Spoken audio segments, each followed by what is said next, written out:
ವೀಕ್ಷಕರಿಗೆ ನಮಸ್ಕಾರ. ಇದು ಪಂಪನ ವಿಕ್ರಮಾರ್ಜುನ ವಿಜಯಂ ಕಾವ್ಯದ ಚತುರ್ಥಾಶ್ವಾಸದ 26ನೆಯ ಪದ್ಯ.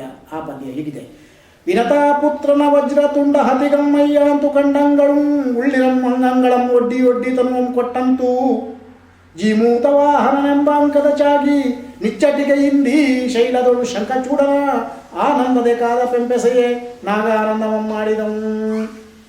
ಇದನ್ನು ಬಿಡಿಸಿ ಹೀಗೆ ಓದಬಹುದು: ವಿನತಾ ಪುತ್ರನ ವಜ್ರ ತುಂಡ ಹತಿಗಂ ಮಯ್ಯಾಂತು ಕಂಡಂಗಳು ಉಳ್ಳಿನಂ ಅಂಗಂಗಳಂ ಒಡ್ಡಿ ಒಡ್ಡಿ ತನ್ವಂ ಕೊಟ್ಟಂತು ಜೀಮೂತ ವಾಹನ ಎಂಬ ಅಂಕದ ಚಾಗಿ ನಿಚ್ಚಟಿಕೆಯಿಂದ ಈ ಶೈಲರು ಶಂಖಚೂಡನಂ ಆನಂದದೆ ಕಾದ ಪೆಂಪು ಎಸೆಯೇ ನಾಗಾನಂದಮಂ ಮಾಡಿದನು. ಇದೊಂದು ವಿಶೇಷವಾದಂತಹ ಕತೆ. ಅಂದರೆ ಜೀಮೂತ ವಾಹನನ ಕತೆ. ಜೀಮೂತ ವಾಹನ ಎನ್ನುವಂಥ ಒಬ್ಬ ವಿದ್ಯಾಧರ, ಆತ ಹಿಂದೆ ಈ ನಾಗಾನಂದ ಪರ್ವತಕ್ಕೆ ಬಂದಾಗ ಅಲ್ಲಿಯ ನಾಗ ಕನ್ಯೆಯೊಬ್ಬಳ ಮರುಕವನ್ನು ಕೇಳಿ ಅದರ ಕಾರಣವನ್ನು ವಿವರಿಸಿದಾಗ, ಅಂದರೆ ಕೇಳಿಕೊಂಡಾಗ, ಆ ನಾಗಕನ್ಯೆ ಗರುಡ ಮತ್ತು ಸರ್ಪಗಳ ನಡುವಿನ ವೈರವನ್ನು ಹೇಳುತ್ತಾ ಇವತ್ತು ತನ್ನ ಮಗನನ್ನು ಬಲಿ ಕೊಡಬೇಕಾದಂತಹ ಪ್ರಸಂಗ ತನಗೆ ಬಂದಿದೆ ಅಂತಂದಾಗ, ಮಹಾನ್ ತ್ಯಾಗಮಯಿ ಆದಂತಹ ಈ ಜೀಮೂತ ವಾಹನ, ನೀನು ಮಗನನ್ನು ಕೊಡೋದು ಬೇಡ, ಅದರ ಬದಲಿಗೆ ನನ್ನನ್ನೇ ನಾನು ಗರುಡನಿಗೆ ಬಲಿಯಾಗಿ ಕೊಡುತ್ತೇನೆ ಅಂತ ಹೇಳಿ ಅಂದರೆ ನಾಗಕನ್ನಿಕೆಯ ಮಗನ ಬದಲಾಗಿ ತಾನು ಬಲಿಯಾಗಲಿಕ್ಕೆ ಈ ಪರ್ವತಕ್ಕೆ, ಅಂದರೆ ನಾಗಾನಂದ ಪರ್ವತಕ್ಕೆ ಬರ್ತಾನೆ.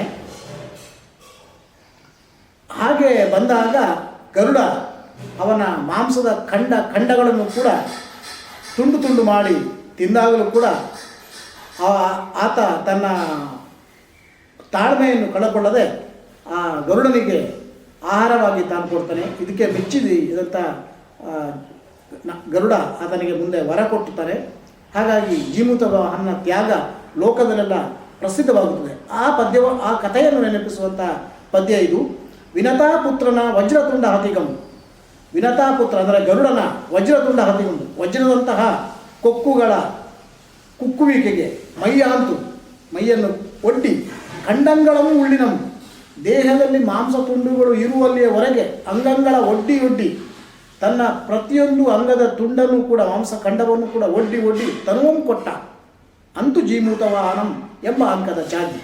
ಹಾಗೆ ತನ್ನ ದೇಹವನ್ನು ಕೊಟ್ಟು ಜೀಮೂತ ವಾಹನ ಎಂಬ ತ್ಯಾಗಮಯಿ ನಿಚ್ಚಟಿಗೆಯಿಂದ ನಿಶ್ಚಲವಾಗಿ ಈ ಶೈಲದಲ್ಲಿ ಶಂಖಚೂಡ ಎನ್ನುವಂಥ ವ್ಯಕ್ತಿಯನ್ನು ಕಾದ. ಅಂದರೆ ಶಂಖಚೂಡ ಎನ್ನುವಂಥ ಒಬ್ಬ ನಾಗಕನ್ನಿಕೆಯ ಮಗನನ್ನು ಕಾದ. ನಾನಾಗ ಕಥೆ ಹೇಳಿದೆ. ಆ ಪುತ್ರನ, ಅದರ ನಾಗಕನ್ನಿಕೆಯ ಮಗನ ಹೆಸರು ಶಂಖಚೂಡ. ಆ ಶಂಖಚೂಡನನ್ನು ತನ್ನ ಮೈಯನ್ನು ಕೊಟ್ಟು ಜೀಮೂತ ವಾಹನ ಕಾದ ಜಾಗ ಈ ಪರ್ವತ. ಆ ಪರ್ವತದ ಮಹಿಮೆಯನ್ನು ಹೀಗೆ ಅರ್ಜುನ ಮೆಚ್ಚಿ ಕೊಂಡಾಡುತ್ತಾನೆ. ಅಂತಹ ಪರ್ವತದ ಬಳಿಗೆ ಈಗ ಅರ್ಜುನ ಬಂದಿದ್ದಾರೆ.